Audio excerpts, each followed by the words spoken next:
Hey guys, RS classes 90.5 में आप लोगों का स्वागत है।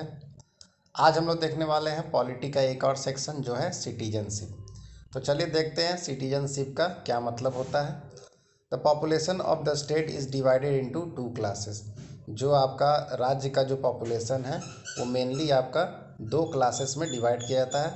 पहला है सिटीजन्स, मतलब जो नागरिक होते हैं, और दूसरा एलियंस, मतलब कि जो फॉरेनर होते हैं, जो भारत के या अपने देश के नहीं होते हैं। While citizens enjoy full civil and political rights, जो आपके सिटीजन्स होते हैं उनके पास आपका राजनीतिक और आपका सिविल दोनों राइट्स आपको दिए गए हैं। लेकिन जो एलियंस होते हैं वो है लोग जो आपका सिविल और पॉलिटिकल राइट्स एंजॉय नहीं करते हैं, उनको नहीं मिलता है। Citizens are the members of political community to which they belong. मतलब कि सिटीजन्स क्या है, एक सामाजिक जो आपका कम्युनिटी है उसका वो मेंबर है जिससे वो बिलोंग करते हैं। उसके बाद citizens are full members of Indian state and owe allegiance to it. वही चीज़ कह रहा है कि सिटीजन्स आपका भारतीय स्टेट का वो मेंबर है, ठीक है, और पूरा उनको मतलब कि अधिकार दिया हुआ है।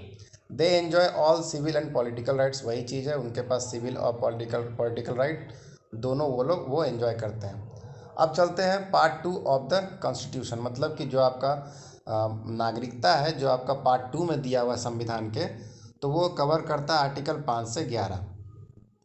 तो चलिए पहला देखते हैं आर्टिकल 5 क्या कहता है। Citizenship at the commencement of the constitution, मतलब कि जब आपका संविधान जो आपका जब शुरू हुआ, जब लागू हुआ, तब सिटीजनशिप के क्या प्रावधान थे, मतलब नागरिकता के क्या प्रावधान थे, वो आर्टिकल 5 में कहता है। उसके बाद है आपका आर्टिकल नंबर 6। आर्टिकल नंबर 6 में कहता है कि the rights of citizenship of certain persons who have migrated to India from Pakistan. अब क्या हुआ कि जो पाकिस्तान से भारत जो लोग आ गए, उनके नागरिकता के बारे में आर्टिकल 6 बताता है। आर्टिकल 7 किस क्या बताता है, तो rights of citizen of the certain migrants to Pakistan बताता है कि जो लोग इंडिया से पाकिस्तान चले गए उनके नागरिकता के बारे में आर्टिकल 7 कहता है। आर्टिकल 8 में क्या दिया हुआ है, the right of citizenship of certain persons of Indian origin residing outside India. मतलब ये एक्चुअली क्या हुआ, ये आपका ओवरसीज सिटीजनशिप हुआ। मतलब कि आर्टिकल 8 कहता है कि कुछ लोग जो भारत के बाहर भी रहते हैं उनको जो है भारत जो है अपना नागरिकता देता है, ठीक है। आर्टिकल 9 कहता है persons voluntary acquiring citizenship of a foreign state not be citizens. मतलब क्या बोल रहा है, the persons voluntarily acquiring citizenship of a foreign state not to be citizens, मतलब कि वो लोग जो दूसरे देश के नागरिकता को अपना लेते हैं वो भारत के नागरिक नहीं कहलाएंगे आर्टिकल 9 के तहत।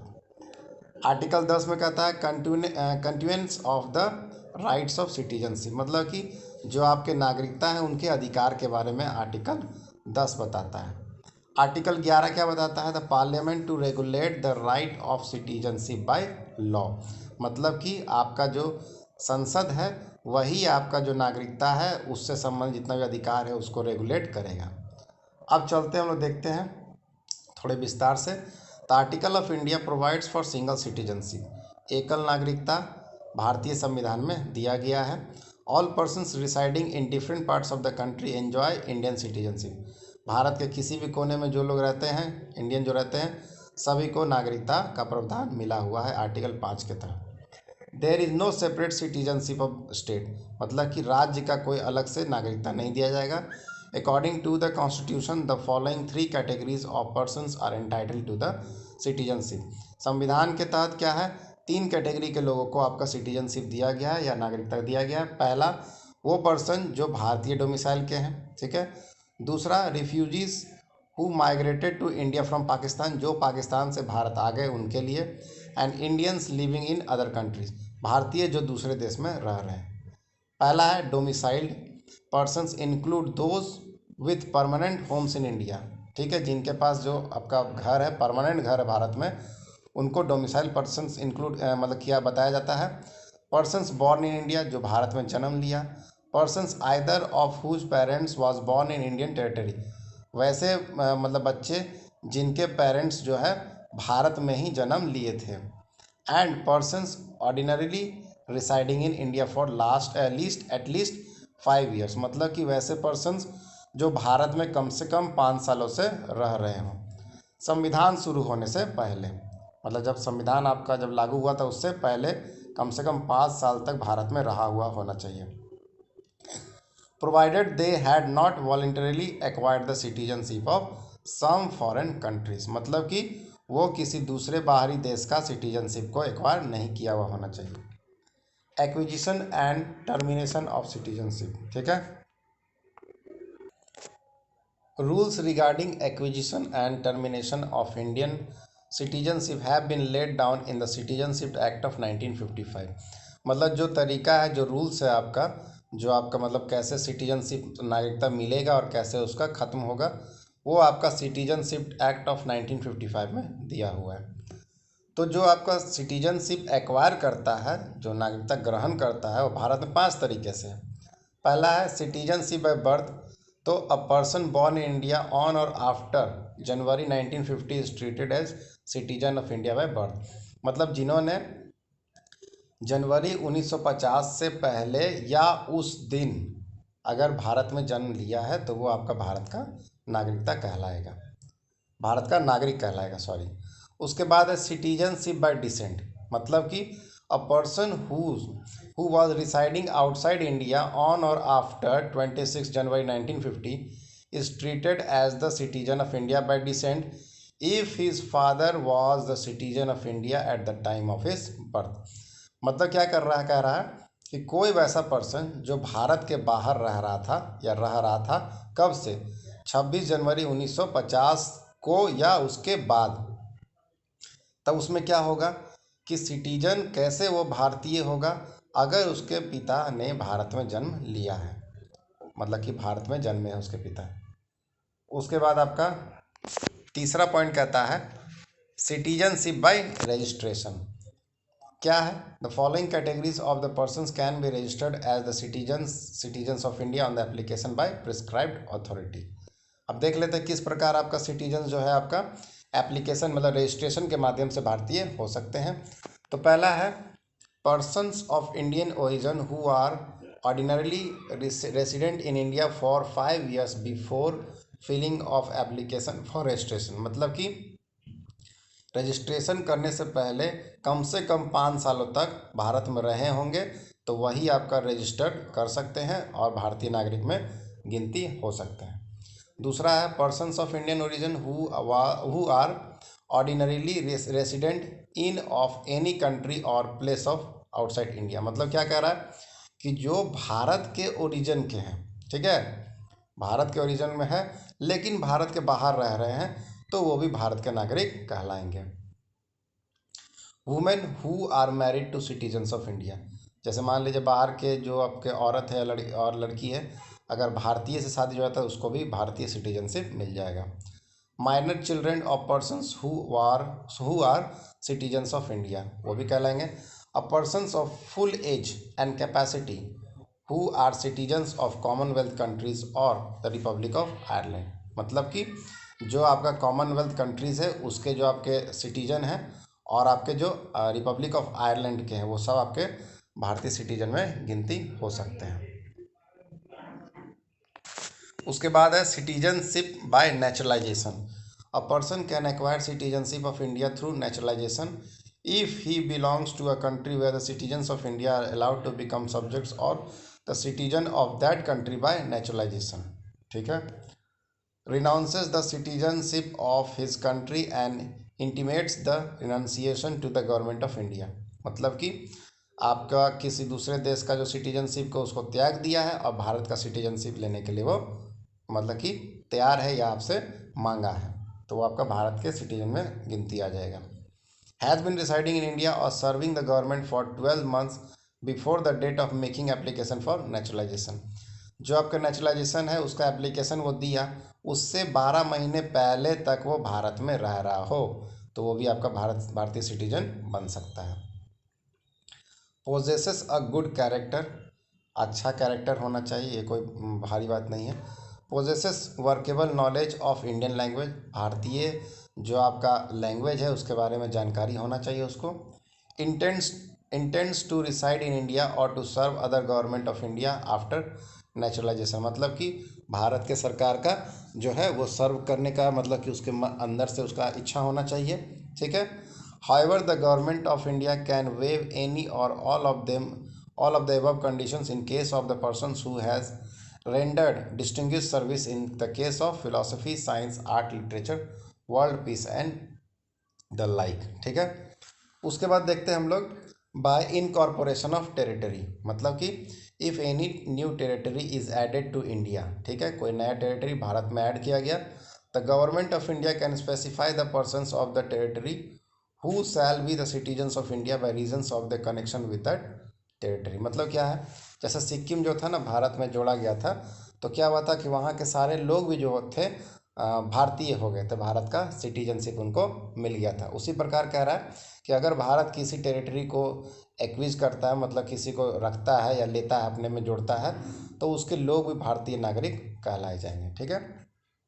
Citizenship can be terminated in 3 ways. अब जो सिटीजनशिप है आपका कैसे छीना जा सकता है, तो 3 प्रकार से। A citizen may voluntarily renounce his citizenship by making necessary declaration to this effect in the prescribed form. मतलब सिंपल कैसा कह रहा है कि जो आपका सिटीजनशिप है अगर वो अपने मन से त्याग देता है तो आपका सिटीजनशिप भारतीय सिटीजनशिप खत्म हो जाएगा। Usually citizenship is renounced by a citizen who wants to become the national to another country, मतलब अनदर कंट्री। मतलब यूजुअली कब वो त्यागते हैं, जब वो किसी और देश का नागरिकता उन्होंने ग्रहण कर लिया या ग्रहण करना चाहते हैं तब। Citizenship can be terminated if a person voluntarily acquires the citizenship of any other country by naturalization, registration और otherwise। वही बता रहा है कि किसी दूसरे देश का उन्होंने नागरिकता ले लिया है, चाहे वो किसी भी प्रोसेस से ले, तो उसमें क्या भारत का नागरिकता उसका समाप्त हो जाएगा। The central government can deprive a naturalized citizenship of his citizenship if it is satisfied that the citizenship was acquired by fraud। मतलब इसमें पूरा लाइन में कह रहा है कि आपका क्या हो रहा है, अगर कोई इंसान भारतीय जो आपका ये है सरकार है उसको धोखाधड़ी देकर अगर भारत का नागरिकता अगर ग्रहण किया है, तो अगर भारत सरकार को मालूम चल जाता है या किसी गलत प्रकार के ट्रेड में या किसी मतलब कि अगर भारत का जो कोई देश आरबी है, एनिमी है, कोई दुश्मन है, उसका सहयोग कर रहा हो, तो इन सभी कारणों पे क्या होता है कि उस इंसान का सिटीजनशिप को मतलब कि ले लिया जाएगा, उसे छीन लिया जाएगा, ठीक है। उसके बाद अमेंडमेंट ऑफ सिटीजनशिप एक्ट क्या था, तो in 1986 the citizenship act was amended and acquisition of citizenship by persons coming to India as refugees from the Bangladesh, Sri Lanka and other countries was made difficult. क्या था कि जब 1986 में जब आपका सिटीजनशिप एक्ट जब आपका संशोधित हुआ, तो इसमें प्रॉब्लम क्या हो रहा था, क्यों हुआ आखिर ये क्या हो रहा था ना, कि जो कुछ रिफ्यूजीज जो थे बांग्लादेश और श्रीलंका और कुछ और अदर कंट्री से भारत में एंटर कर रहे थे, ठीक है। तो उसी कारण ये आपका संशोधन किया गया। किसको संशोधन किया गया, तो नागरिकता संबंधित कानून को। अब इसमें क्या कहा गया कि ऑन और आफ्टर जनवरी 26, 1950, मतलब कि या तो उस दिन या उसके बाद अगर 26 जनवरी 1950 को, बट प्रायर टू 26 नवंबर 1986, मतलब एक डेट दिया हुआ है कि 26 जनवरी 1950 से 26 नवंबर 1986 तक, ऑन और after the commencement of the amending act 1986 shall be the citizens of India by right only if either of their parents is a citizen of India at the time of his birth। मतलब उसके birth के समय तक क्या कह रहा है कि आपका पेरेंट्स में से कोई भी एक, माता या पिता में से कोई भी एक आपका भारतीय सिटीजन होना चाहिए। It increase the period for acquisition of citizenship through registration from 6 months to 5 years। मतलब कि जो आपका सिटीजनशिप के लिए जो आपका रजिस्ट्रेशन था उसको 6 महीना से बढ़ाकर 5 साल तक का समय सीमा कर दिया गया। उसके बाद है 2003 में फिर से आपका सिटीजनशिप एक्ट 1955 जो था वो आपका संशोधित किया गया to facilitate the reacquisition of Indian citizenship by persons of full age who are the citizens of who are the children of Indian citizens and the former Indian citizens। However, the act made the acquisition of Indian citizenship and naturalization more stringent to prevent illegal migrants from becoming in eligible for Indian citizenship. मतलब actually ये जो आपका संशोधन था वो अब लाया गया था कि जो आपका भारत का जो नागरिकता था बहुत ही आसानी से बाहर के लोग ग्रहण कर ले रहे थे, ठीक है। तो उसी को कुछ टाइट करने के लिए ये वाला अमेंडमेंट आपका आया, जिससे क्या था कि जो आपका भारतीय नागरिकता को ग्रहण करना था वो आपका आसान नहीं रह गया, ठीक है। उसके बाद Commonwealth citizenship, every person who is a citizen of Commonwealth country by virtue of that citizenship enjoys the status of Commonwealth citizenship in India. ठीक है, कि मतलब इसमें क्या रहा है कि जो आपके जो कॉमनवेल्थ कंट्रीज़ हैं उसके जो नागरिक हैं वो आपका भारत का नागरिकता ले सकते हैं, ठीक है।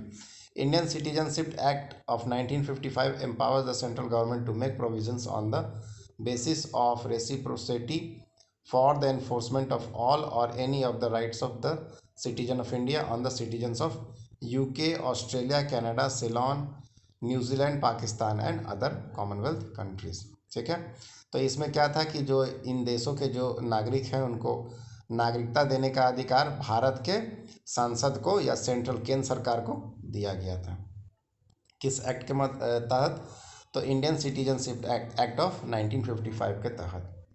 अब सिंगल सिटीजनशिप क्या होता है?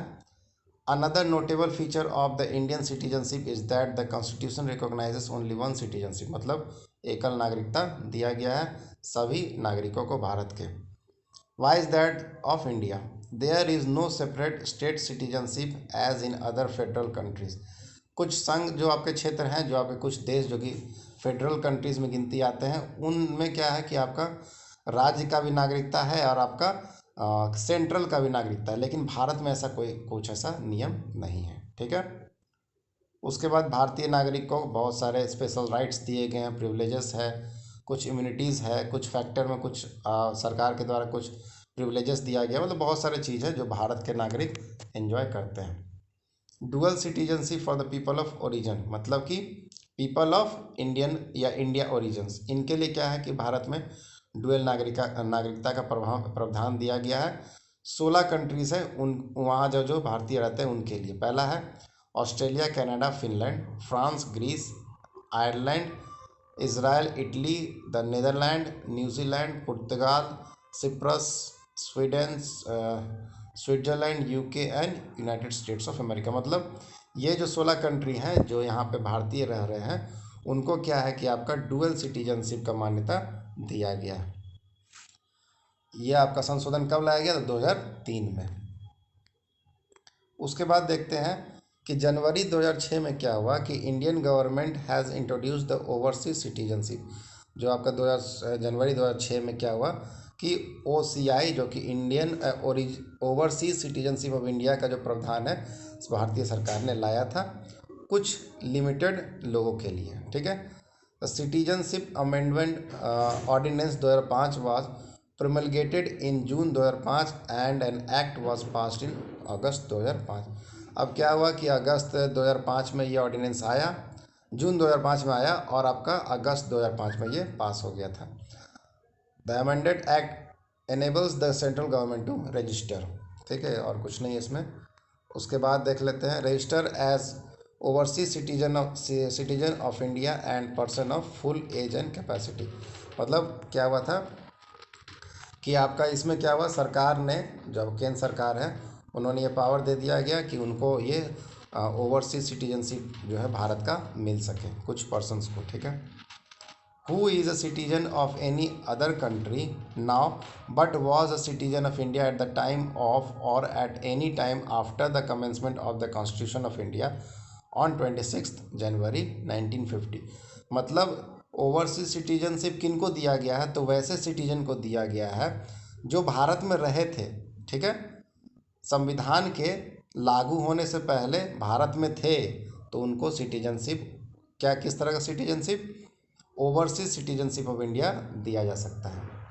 Who is a citizen of another country but was eligible to become the citizen of India at the time of commencement of the constitution. मतलब कि वैसे लोग या वैसे नागरिक, ठीक है, जो अभी फ़िलहाल दूसरे कंट्री के सिटीजन है लेकिन भारत के सिटीजन बनने का उनके पास जो आपका एलिजिबिलिटी क्राइटेरिया है वो है।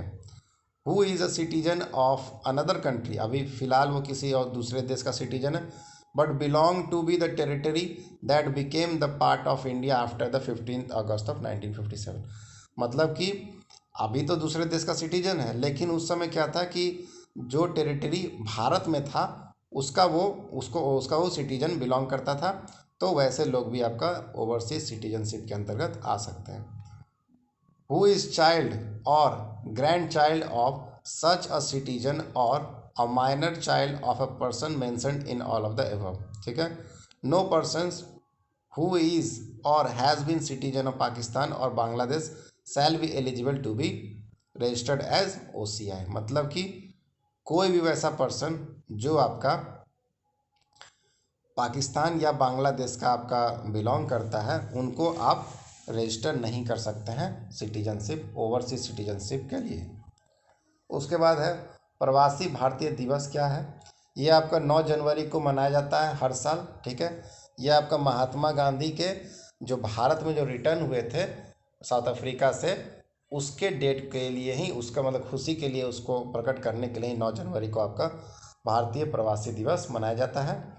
ये आपका 2003 से स्टार्ट हुआ। ठीक है, since 2003 this conventions provided a platform to the overseas Indian community to engage with the government and the people of the land of their ancestors for mutual beneficial activities.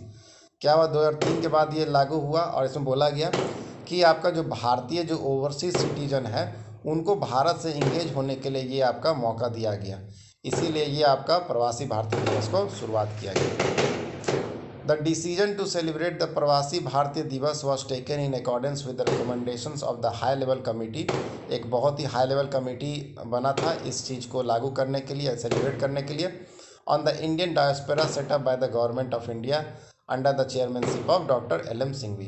तो उसमें जो आपका जो कमेटी बना था, उस कमेटी के head कौन थे या अध्यक्ष कौन थे? डॉक्टर LM सिंघवी थे। द 14th एडिशन ऑफ प्रवासी भारतीय दिवस held in Bengaluru with the theme redefining engagement with the Indian diaspora. The 15th प्रवासी भारतीय दिवस will be held on the holy city of Varanasi from 21 to 23rd January 2019. Its theme will be role of Indian diaspora in building a new India. अब मुझे comment section में बताइए कि जो आपका 20 और 21 का जो भारतीय प्रवासी दिवस हुआ, किस जगह पर हुआ या नहीं हुआ?